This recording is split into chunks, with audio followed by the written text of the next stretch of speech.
He's in charge of an office that promotes Canadian interests with a principal focus on trade, investment, environment, culture, and academic relations. His office also provides consular, passport, visa, and immigration services. Prior to becoming Consul General, Mr. Norton served the Canadian Embassy in Washington, D.C. as a minister focused on congressional, public, and intergovernmental relations. Throughout his career, he has held several other roles for the national government and the provincial government of Ontario. Born in Ottawa, Mr. Norton holds a degree in Canadian history from his hometown school of Carleton University, a master's degree from Harvard University, a second master's degree, and a PhD from Johns Hopkins University. He is here to discuss the new international trade crossing deal between Canada and Michigan and other trade and border security issues. After his prepared comments, he will be open to answering your questions. Ladies and gentlemen, please join me in welcoming the Canadian Consulate General, Roy Norton.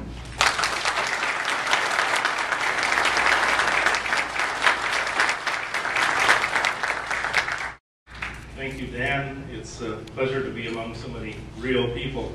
I could explain that reference, but I'll leave that until the question period. I should begin with an apology, really, and that is that we Canadians are hockey obsessed, and I didn't know that the Livonia Hockey Association was the largest in the state of Michigan.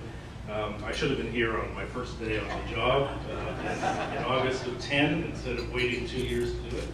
And speaking of the Detroit Tigers, I was last Thursday night in Chicago at a White Sox game where I appeared to be the only person cheering hard for the Tampa Bay Rays. And thankfully, they won 3-2 that night. They didn't win the next night, but they won again on Saturday, and they won last night.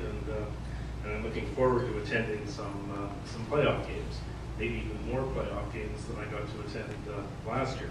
This is an amazing crowd. I'm thankful to your president, who does seem, by all accounts, to be doing a terrific job on your behalf, and thankful to all of you for coming. I'd like to pay particular thanks to Speaker Pro Tem John Walsh and to Mayor Kirksey for being here, in your country or in mine. Wherever we have wise political leadership, we should cherish it. It's not a given that it exists. I've observed Representative Walsh in my 2 years since coming here. He would fit, I think, anyone's description of how a reflective representative should act on behalf of his community and his state. And Mr. Mayor, while I'm meeting you for only the first time, I want you to know that in Canada we show great deference to our municipal leaders, at least we're supposed to. Mayors are officially known, addressed in Canada as your worship, and which by itself implies wisdom. I think you'd agree. Perhaps we can start something here in Livonia today, sir, with these constituents of yours henceforth addressing you that way.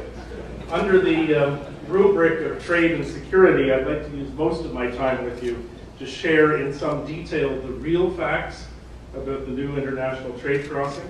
And during questions, as Dan said, I'd be happy to respond to anything else that's on anyone's mind. The most important of the real facts about the bridge is that Canada's government and Canadian taxpayers assume full liability for the project. Because we don't believe in spending Canadian taxpayers' money to buy television advertising in Michigan, however, I'm all you get in that regard. And from me, unlike from the television ads, you will get the truth. The bridge is Canada's #1 national infrastructure priority. You shouldn't embrace it for that reason alone, but I would hope, given the fact that we are one another's best customers and closest friends, that you would consider seriously the priority that we attach to it as a government and as people. When our Prime Minister, Stephen Harper, came to Detroit and Windsor on the 15th of June to announce with Governor Snyder the agreement to proceed with the project, he said that this is, in his view, the most important infrastructure project in North America. And here's why. Last year, United States-Canada trade exceeded $689 billion. It's the largest trade relationship between any two countries on the face of the planet. 8 million US jobs depend on trade and investment with Canada. Michigan-Canada trade last year exceeded $70 billion. It's grown by more than 40% in just the past 2 years. There's no trading partner on earth more important to Canada than Michigan. We do more business with your state than we do with any country in the world, save and except the United States as a whole, and more than we do with any other U.S. state. And the reciprocal applies to Michigan.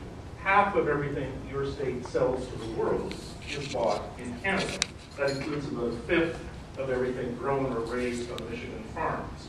And more than 237,000 jobs in your state depend on trade with Canada. Almost 98,000 of those just in 3 southeast Michigan counties, Wayne, Oakland, and Washtenaw.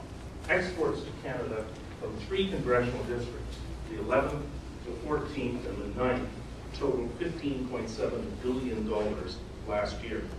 We're blessed in Ontario and in Michigan to have so much frontage on the Great Lakes, except, that is, when you want to move things between our 2 countries. Given North America's population concentrations, and maybe more importantly, North America's industrial concentrations, it happens that Detroit is the single most logical place to move goods between our 2 countries. And for that reason, fully 1/4 of all U.S.-Canada trade, 1/4 of the world's largest 2-way trade relationship, every year crosses one 83-year-old bridge. 1/4 of U.S.-Canada trade, by the way, is considerably bigger than Michigan-Canada trade, by about 2.5 times, which is why states nearby, like Ohio and Indiana, care so much about the project. In the past 9 months, the Ohio House of Representatives, the Ohio Senate, the Indiana House, and the Indiana Senate, 4 Republican-controlled bodies, have all passed resolutions calling on Michigan to proceed with the new international trade crossing. Each one of those resolutions passed unanimously. Legislators in those states are acutely aware of the vulnerability their companies' exports to Canada face when there are no realistic transportation alternatives available to them. Between them, by the way, Ohio and Indiana do only 2/3 as much trade with Canada as what Michigan does. It's interesting and maybe relevant that no television ads advocating against the bridge ran in either of those states. Dependence by Michigan, Ohio, Indiana, by other states in the industrial heartland, and yes, of course, by Ontario and Quebec too, on moving goods in Detroit isn't going to change, unless, of course, there ceases to be capacity